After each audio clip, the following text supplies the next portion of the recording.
Right, hello, good morning or good afternoon or good evening, whichever part of the world you are on.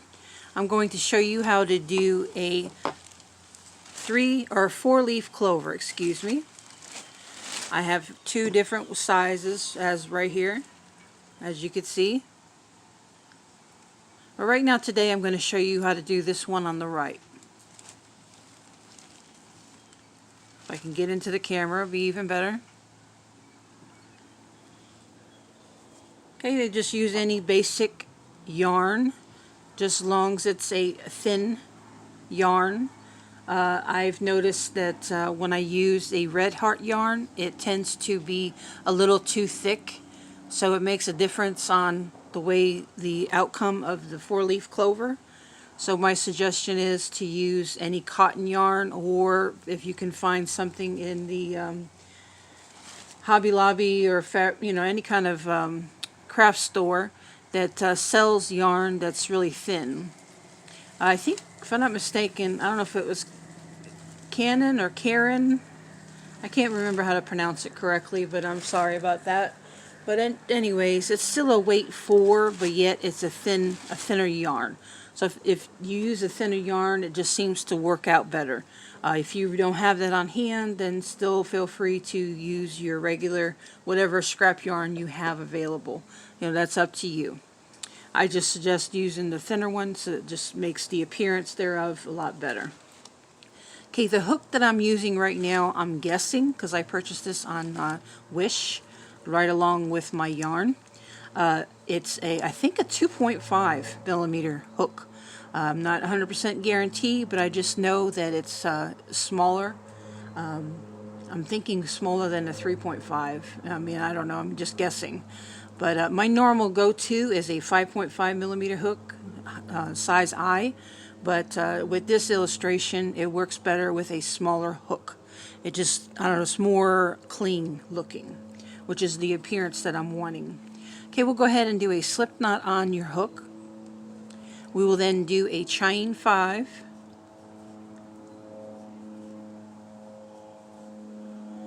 Okay, once you get that chain 5 done, we go ahead and connect by using your first stitch that you just did and doing a slip stitch and coming out the other end.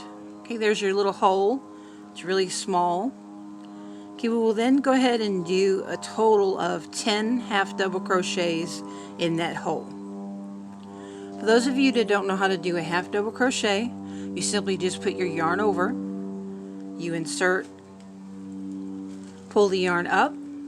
Now you have 3 loops on your hook, yarn over, and then pull through all 3 loops. Okay, that's your simple half double crochet. Okay, we're going to do 9 more.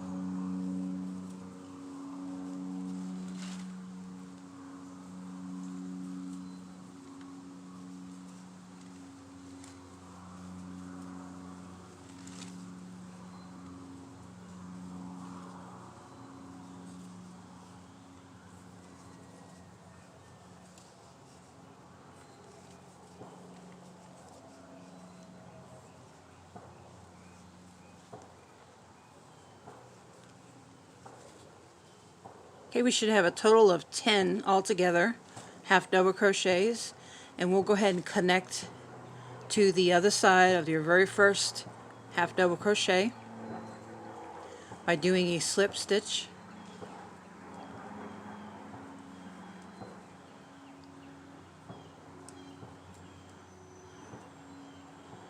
I have a little trouble with the smaller hooks because it tends to split the yarn in half, and that's a little bit aggravating. So I'm sorry if you see me struggling a little bit. But anyways, we'll go ahead and we'll proceed by doing a chain 1. Now we're going to do 4 clusters of the same pattern. Okay, what that means is we're going to go into this same stitch right here by doing a single crochet. We'll do a single crochet to start off with. Okay, the next one we're going to do a double crochet, which is yarn over and go into that same stitch. Pull the yarn through. That's 3 loops on the hook. Yarn over, pull through the first 2. Yarn over, pull through the next 2. That's your double crochet. We will then proceed and do a chain 1, and now we're going to do another double crochet in that same stitch. Pull through the first 2, yarn over, pull through the second 2. That's your double crochet. Okay, we will now proceed and do a slip stitch in that same hole, that same stitch. Now here's where I struggle because of these hooks. I'm not used to using them. So if you see me, that's what I'm trying to do, is trying to fix it. Alright, we will now go ahead and do another double crochet in that same stitch.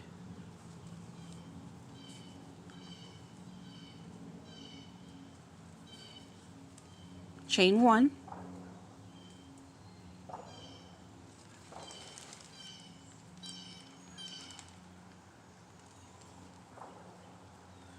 Double crochet in that same stitch.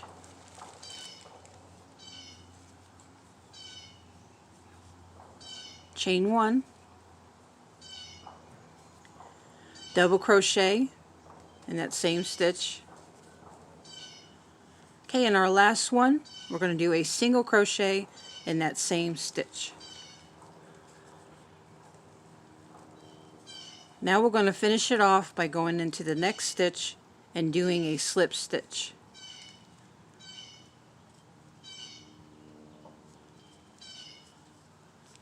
See, nice little petal, I guess you want to call it, or leaf. Okay, now we're going to do this again. We're going to go into the next stitch, start off by doing a single crochet, double crochet,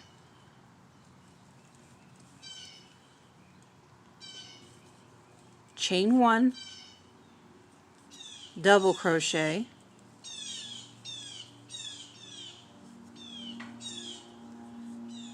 slip stitch into that same stitch. We're all doing this all in the same stitch. I know there's a lot going on in one stitch, but that's how we create our leaf. Okay, once you do that slip stitch, we'll go ahead and do a double crochet,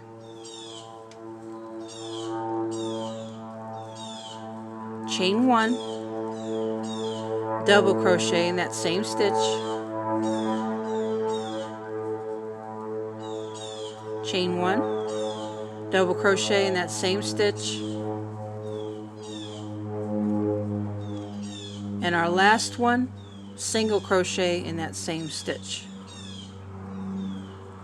Okay, then in the next stitch we go ahead and put a slip stitch to finish it off. Okay, I'll pull it up so you can see. It's nice little two little leaves, just like in the first original one that I showed you. Okay, we'll do this 2 more times.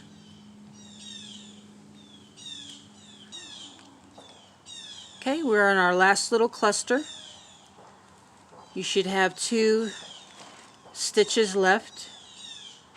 Okay, we'll go into that first one there. Do a single crochet, double crochet in the same stitch, chain 1, double crochet in that same stitch.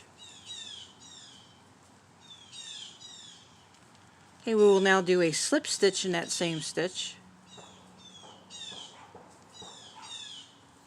Then we'll go into that same stitch, do a double crochet, chain 1, double crochet,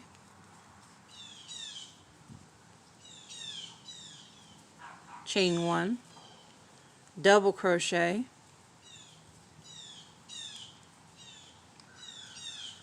and then a single crochet in that in that same stitch. Okay, there's 1 stitch left. We will go ahead and do a slip stitch in it to finalize our last little leaf that we just created.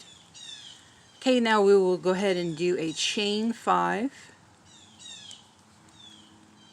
Right now we're going to create the stem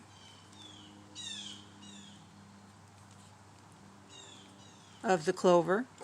Okay, now we'll go back down the chain 5 that we just did by doing slip stitch in each of the chain, starting in the second chain.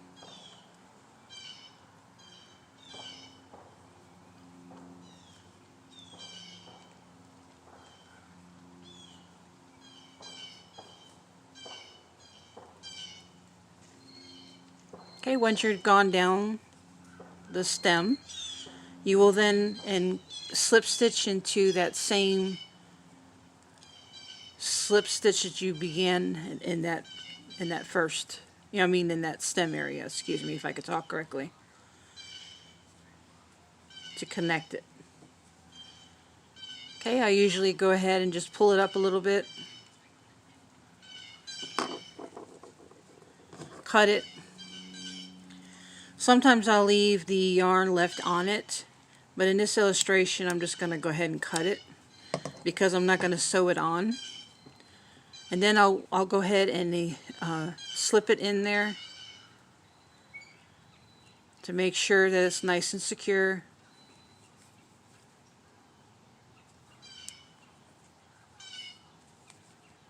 Okay, it'll be a little bit tight depending on how tight you hold onto your thread or your yarn, and then of course your tension,